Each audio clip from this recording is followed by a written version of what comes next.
So our attacker is going to be stepping in with his right leg, doing a downward diagonal motion with his right arm, trying to hit the left side of our face with that stick. He's 12 o'clock. I'm going to be stepping over here to 4 o'clock with my right leg as we do this block with the left hand.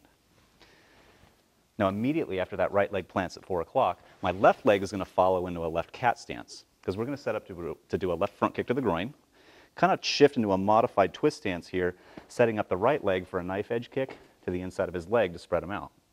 We're going to plant with a right back knuckle to the face or to the body, which is going to ricochet off, feeding our cross out.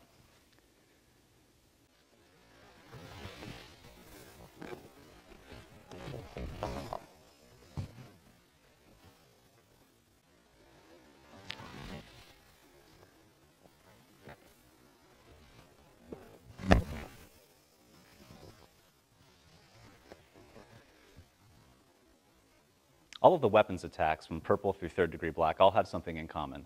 We're either going to do a strike early on in the technique that causes him to drop the weapon, or we're going to gain control of it ourselves by grabbing a hold of his wrist. And we do that in kind of a special way. If I grab a hold of Jeff's wrist itself, if I grab a hold of his forearm, he still has mobility in the wrist joint, which gives him the ability of just simply flicking his wrist and striking me with his club.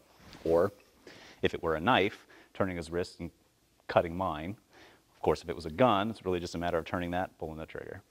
So what we're going to do in this case is we're still going to step to 4. We're still going to go into a left cat, but what we're going to do is we're going to simultaneously execute a left outward extended block, which will turn into a left uppercut. I know I'm doing that with my right arm, but when we come over here, the motion is going to look like this. It's going to be nonstop, because when I grab a hold of his wrist, I don't want to just hold it out here like this, because with my elbow up in the air, my shoulder extended like this, if he starts jerking his arm around, it's kind of a tug of war, and whoever's bigger and whoever's stronger is probably going to win that match. So what we do is we continue to rotate this over, which puts him in a wrist lock.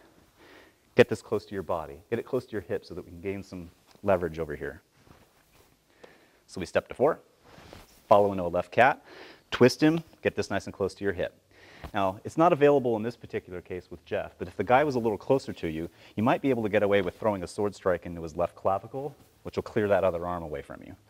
Left front kick to the groin, right front kick to the leg, right back fist.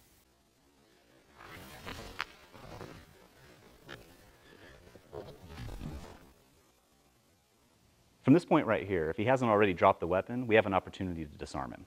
What we'll do is we'll track down that right arm, grab a hold of the stick so that the webs of our hands are touching. I'm going to pull the stick towards me, which pries it against his thumb. But to prevent ourselves from accidentally flicking ourselves in the groin, we're going to do a reverse step through to get our groin out of the way, which will simultaneously allow us to apply torque to this wrist lock. Torquing that wrist protects us from the left hand that he might be able to punch us with.